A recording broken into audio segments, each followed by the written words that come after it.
हरि आराध्या शरण जी। श्री राधा वल्लभ गुरुदेव। श्री हरिवंश महाराज जी। गुरुदेव भगवान, बहुत हिम्मत करके प्रश्न कर रहा हूं महाराज जी। पूछना चाहते हैं कि आपके निकुंज गमन लीला के बाद भी जैसे अभी आपके प्रकट रूप का लाभ सभी को मिल रहा है, वो जगत में चारों ओर एक भागवतिक परमाणु का वातावरण बना है, ठीक ऐसा ही लाभ वर्तमान पीढ़ी को, आने वाली पीढ़ी? नहीं, भगवान किसी दूसरे को तैयार कर दे बात अलग है। ऐसी नहीं। उड़िया बाबा का आश्रम, वहां नई स्टेशन बन गई थी, इतने लोग आते थे कि नया स्टेशन उड़िया बाबा आश्रम बन गया था। अब जाके आप देखो अखंडानंद स्वामी, अब जाके आप देखो सूरदास बाबा। समय होता है, संतों का एक प्रभाव होता है। जब वो प्रकट रहते तो उसका प्रभाव होता है, और जब अंतर ध्यान हो जाते हैं तो फिर सूनापन रहता है। महाराज जी, आपके हेतु कृपा से अब तो संतों की फैक्ट्री हो। कह रहे हैं कि आपकी हेतु कृपा से संतों की तो यहाँ एक फैक्ट्री टाइप है महाराज जी, और ग्रस्त में भी बहुत सारे साधक हैं। तो कोई ऐसी आज्ञा आपकी कि जो आपके जाने के बाद भी हम निरंतर वैसा ही अपने चित्त में अब जैसे हमारे संत रूपी खेत में कौन सा वृक्ष तैयार हो जाता है, अब ये नहीं कहा जा सकता कि कौन सा संत ऐसा तैयार हो जाए प्रतापी, जो हमारी पद्धति को खींच ले चले, जैसे चल रहा वैसे चले। अभी तो नहीं दिखाई दे रहा। अब भगवान इनमें से किसी में हृदय में बैठ जाए और आगे प्रकाशित हो जाए, वो बात अलग होती है। वो ये भगवान की रची हुई पीसें होती है, वो बेजोड़ होती है।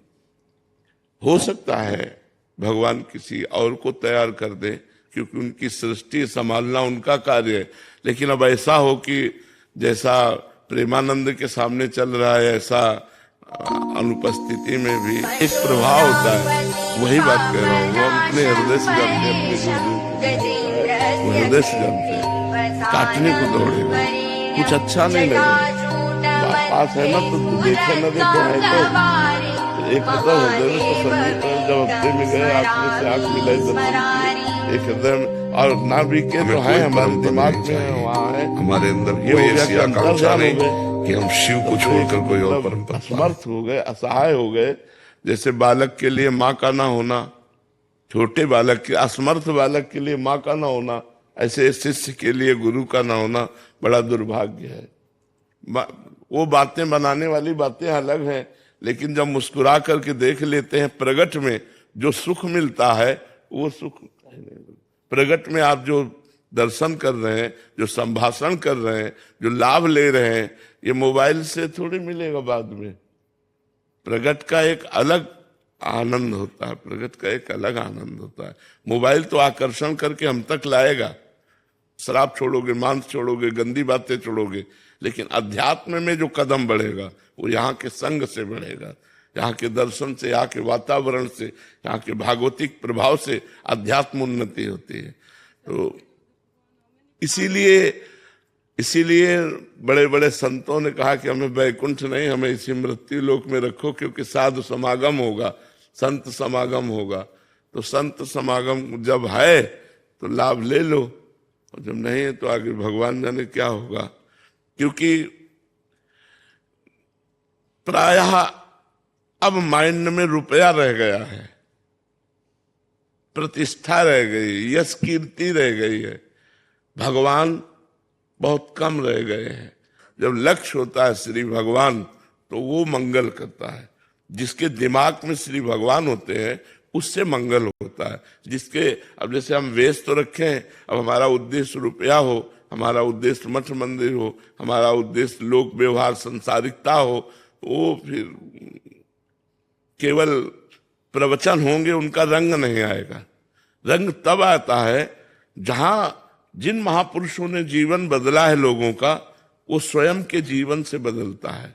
आपका जीवन यदि तपोमय है, भजनमय है, और जो आप बोल रहे हो वही आपके आचरण में है, तो प्रभाव पड़ेगा, उसका जीवन जबरदस्ती बदलेगा, उनका दर्शन से, संभाषण से, संग से बदलेगा। पर जब शरीर नहीं रहता तो हम इसीलिए प्रगट में देखकर कहते हैं कि जैसे पूज्य पादुड़िया बाबा जी का आश्रम, अखंडानंद जी का आश्रम, बड़े बड़े महा, उनके सामने जो था वो अब नहीं है। उनके सामने जो प्रभाव था वो अब दीवालें सुनी सुनी नजर आती हैं, अब वो नहीं है। जब वो महापुरुष होते हैं तो एक मतलब समाज खिली हुई रहती है, हर समय नई प्रसन्नता, नया आनंद, नई गूंज, नया। तो प्रगट में जो श्री जी लीला कर रही हैं वो अंतरित होने के बाद फिर किसी दूसरे को तैयार कर दे वो बात अलग है। महाराज जी, कोई शिष्यों के लिए आज्ञा आपके द्वारा? नाम बाणी, नाम बाणी जहां श्याम श्यामा तहां, नाम बाणी सुनत श्याम श्यामा सुबस, नाम बाणी निकट श्याम श्यामा प्रगट। जो गुरु मंत्र है, जो गुरु नाम है और जो गुरु आचरण है, आपको दिए गए आप ऐसे चलो, आप ऐसे चलो, उन्हीं पर चलता रहे तो उसको दिमाग में बना रहेगा मेरे गुरुदेव मेरे पास है। कभी भी ऐसा नहीं लगता कि हमारे गुरुदेव हमसे दूर हैं, हमारे दिमाग में बैठे हुए हमारे, क्योंकि मंत्र उनका, नाम उनका, वाणी उनकी दी हुई, जीवन उनका दिया हुआ, तो हम उन्हीं में तो वास कर रहे हैं, उन्हीं से जी रहे हैं। जैसे हम श्वास के बिना जी नहीं सकते, ऐसे गुरु के बिना अध्यात्म का जीवन नहीं हो सकता। गुरु ही अध्यात्म जीवन है, अध्यात्म ही गुरु है, गुरु ही अध्यात्म है। महाराज जी, जैसे आप कह रहे हैं कि बगीचा लगा है पूरा, तो आपके द्वारा इतना बड़ा विशाल लाखों लोग इस मार्ग पे चलने लग गए हैं। महाराज जी, हमें याद है कि जैसे बगीचा बाहर वाला लगा था, इतनी जो लता थी आपने सींच के आज एक स्वरूप धारण कर लिया। महाराज जी, अब वो स्वतः ही चलने के लिए तैयार हो गई। हाँ, अभी आप उसको देखो भी पानी ना दो तो भी चल। हाँ, अभी मतलब उसकी जो पहले जो आपने हाँ, सिंचन किया, पहले जो, हाँ बिल्कुल। तो जो प्रारंभिक साधना होती है उसमें विशेष सानिध्य की जरूरत होती है, और जब साधक का अभ्यास हो जाता है तो फिर वो चल जाता है। पर गुरु एक ऐसा संबंध है कि वो किसी भी स्थिति में हो, शिष्य अपूर्ण ही रहता है, शिष्य अपूर्ण ही रहता, उसको कभी पूर्णता का बोध नहीं होता। सदैव गुरुदेव की कृपा की याचना बनी रहती है, आजीवन गुरु की कृपा की भीख मांगने की इच्छा बनी रहती है कि हमारे गुरुदेव हम पर कृपा करते रहे। कभी पूर्णता इस मार्ग में कभी पूर्णिमा नहीं आती, इस मार्ग में कभी पूर्णिमा नहीं आती।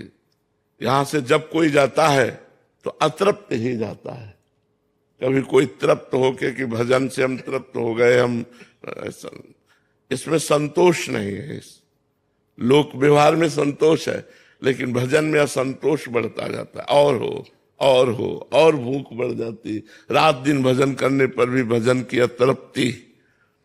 तो इसलिए हर समय याचना बनी रहती कि ऐसा भजन हमारा जैसा चल रहा है निरंतर चलता रहे, तो गुरु कृपा से कोई अपराध न बनने पाए, कोई विघ्न न बनने पाए। अच्छा, कोई विघ्न और अपराध बना भी तो दौड़ के चले गए। डॉक्टर है, नजदीक अस्पताल होने पर मतलब एक भरोसा रहता है ना, तो गुरु एक अस्पताल है। महाराज जी हमसे ये गलती, अपराध बन गया, हमारा भजन रुक गया, वो डांटेंगे या वो समझा देंगे या वो क्षमा कर दे, कहते ही बात सुधर जाएगी, ये हमें पक्का विश्वास है। अपनी बात सामने रखते ही वो उत्तर दे न दे, आपकी बात सुधर जाएगी, क्योंकि वो कल्पतरु है। जो कामना लेके जाओगे उसकी पूर्ति हो जाएगी। संत कल्पतरु है। गुरु की नजर पड़ते ही शिष्य का जीवन उज्जवल होता चला जाता है, उसका भविष्य मंगलमय होता चला। गुरु का सानिध्य तो अत्यंत आवश्यक है। हम चाहेंगे कि सबके गुरु का सानिध्य सबको प्राप्त होता रहे, कभी कोई अपने गुरु से विमुख न हो, कभी कोई अपने गुरु से वंचित न हो, कभी कोई अपने गुरु से प्रगट में दूर न हो। गुरु का जैसे हर बच्चा माँ के प्यार से पोषित है, ऐसे हर शिष्य अपने गुरु की कृपा दृष्टि से पोषित है।